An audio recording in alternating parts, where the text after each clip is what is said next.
ఆ దాసరి విజ్ఞాన్ గారు ఇప్పుడు సమంత అదేవిధంగా రాజ్ నిడుమూరు మధ్య ఏదో రిలేషన్ ఉంది అన్నట్టు కూడా మాట్లాడుతున్నారు. ఇన్స్టాలో కూడా సమంత నిన్న ఒక ఫోటో కూడా పోస్ట్ చేసింది. దాని గురించి కూడా అందరూ చర్చించుకుంటున్నారు. వాళ్ళ మధ్య అసలు రిలేషన్ ఏంటి సార్? ఒకవేళ రిలేషన్ ఉంటే సమంత అనే మనిషి ఎలాంటిదంటే, నేను పలానా మనిషితో విడిపోయాను అని మీకు చెప్పిందిగా, చెప్పిన తర్వాత అందరికి తెలిసింది కదా. సో ఎవరితోనన్నా ఉంటే నేను పలానా మనిషితో ఉండాలనుకుంటున్నాను అనే విషయం కూడా చెప్పుద్ది. She have such guts. అంతేగాని ఊరికే రూమర్స్ క్రియేట్ చేసుకోకూడదు, నమ్మకూడదు. తను ఇప్పుడు ఒక ప్రొఫెషనల్ జర్నీలో ఉంది. నిర్మాత బాధ్యతలు ట్రాలాల అండ్ మా ఇంటి బంగారం కూడా స్టార్ట్ చేస్తుంది నందిని రెడ్డితో. రాజ్ నిడుమూరు ఈ ద్వయం మంచి డైరెక్టర్స్. వీళ్ళు బోల్డ్ అని వెబ్ సిరీస్లు చేశారు, ఇంకా చేస్తూనే ఉన్నారు, సినిమాలు కూడా నిర్మిస్తున్నారు, చేస్తున్నారు. సో వీళ్ళంతా ఒక ప్రొఫెషనల్ జర్నీ ఇది. ఈ ప్రొఫెషనల్ జర్నీలో మగాళ్ళు ట్రావెల్ చేస్తే ప్రాబ్లం లేదు, ఆడాళ్ళు ట్రావెల్ చేసినా ప్రాబ్లం లేదు. ఒక ఆడ ఒక మగ కలిసి ట్రావెల్ చేసి గతంలో వాళ్ళు విడాకులు తీసుకొని ఉంటే ఇక్కడ ప్రాబ్లం వచ్చింది. అంటగట్టేస్తున్నారు ఇల్లీగల్ అఫైర్స్ ఇలా అది అది అని. ఒకవేళ నిజంగా ఆ అబ్బాయితో ఉండాలి అనుకుంటే, నేను ఇక్కడ ఉంటాను, ఇతనితోనే ఉండాలనుకుంటున్నా, మేము పెళ్లి చేసుకోబోతున్నాం, ఇదిగోండి ఉంగరాలు అని చెప్పి ధైర్యంగా చెప్పే సత్తా కూడా ఆవిడకుంది. She will tell. ప్రజెంట్ ఆరోగ్య సమస్యలు ఉన్నాయి, మైసైటిస్. తను మళ్ళీ నిర్మాతగా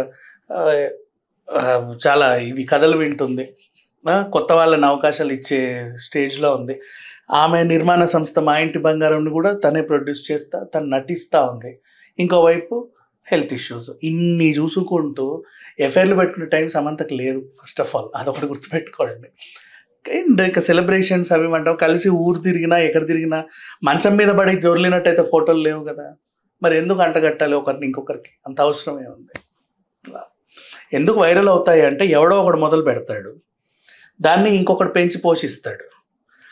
ఇంకంతెందుకు మనం మాట్లాడుకున్నా వైరల్ అవుతుంది. సమంతకున్న కర్మ ఏంటో కానీ గత 2 సంవత్సరాల నుంచి అదే పనిగా వైరల్ అవుతూ ఉంది. లాస్ట్ నుంచి మాట్లాడుకుంటే ఇప్పుడు ఇది, అంతకుముందు రాజ్ నిడుమూరుతో ఏదో అంట, అంతకుముందు పాపం కొండా సురేఖ గారు ఆ మాట అనేసరికి అంత అనర్గళంగా హ్యాపీగా చెప్పేసరికి ఇది నిజమేనేమో అని చాలామంది మాట్లాడుకున్నారు. నెక్స్ట్ అంతకుముందు ఖుషి సినిమా వచ్చేసరికి దాని క్లైమాక్స్లో ఆవిడ డైలాగ్స్ విని ఇది రియల్ లైఫ్ది అనుకున్నారు. ఇట్లా పలు దఫాలుగా మళ్ళీ నాగచైతన్య పెళ్ళైనప్పుడు, నాగచైతన్య ఎంగేజ్మెంట్ అయినప్పుడు మధ్యలో ఈ వేణుస్వామి గారు వాడెవడో దొరుకుతాడు మీకు ఈజీగా. సమంత చచ్చిపోతుంది, సమంత ఇంకేదో అయిపోతుంది, సమంతకి మళ్ళీ ఇంకేదో అవుతుంది, ఇట్లా పిచ్చి పిచ్చి చెప్తా ఉంటాడు. అలా మళ్ళీ వైరల్ అవుతూ ఉంటుంది. ఎందుకు ఇవిడ ఈజీగా దొరికేసింది అందరికీ కాబట్టి అదే పనికి ఈమె పేరు వాడుకుంటూ ఏదో అలా నడుచుకుంటున్నారు అంతే. కానీ అంత అవసరం లేదు. ఇప్పుడు మన ఇద్దరం మాట్లాడుకున్నా కూడా ఇంకో 10 మందికి వైరల్ అవుతుంది కదా. సో ఎవరైనా ఎవరితోనైనా రిలేషన్లో ఉండాలనుకుంటే వాళ్ళు చెప్పుకుంటారు. అండ్ సమంత కూడా చెప్పుకుంటుంది హ్యాపీగా. విడిపోయినప్పుడు చెప్పుకుంది కదా, మరి కలిసి ఉన్నప్పుడు కూడా చెప్పుకుంటుంది.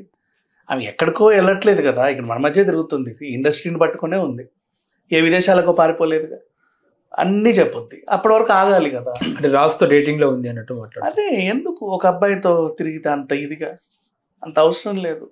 Professional relationship, they are very well matured. ఆయన అబ్బాయి కాదు కదా, ఆయన ఫ్యామిలీ ఉంది. ఉండని మా తిరగరు అంత వెళ్ళొద్దా, ఒక ఇంటికి వెళ్ళొద్దా చెప్పు. ఇప్పుడు నీకు పెళ్ళైంది, నేను మీ ఇంటికి వచ్చి కాఫీ కూడా తాగుద్దా? ఏంటి తప్పే ఉంది? Professional relationship. హలో, తెలుగు రాజ్యం ఛానల్ చూస్తున్నారా? సామాజిక రాజకీయ జీవన చిత్రణే తెలుగు రాజ్యం. అతిశయోక్తులు అసత్యాలు ఉండవు. రాజకీయ కోణం కాదు, ప్రజా కోణమే కొలబద్ద. తెలుగు రాజ్యం వీక్షణ మీ ఉత్తమ అభిరుచికి నిదర్శనం.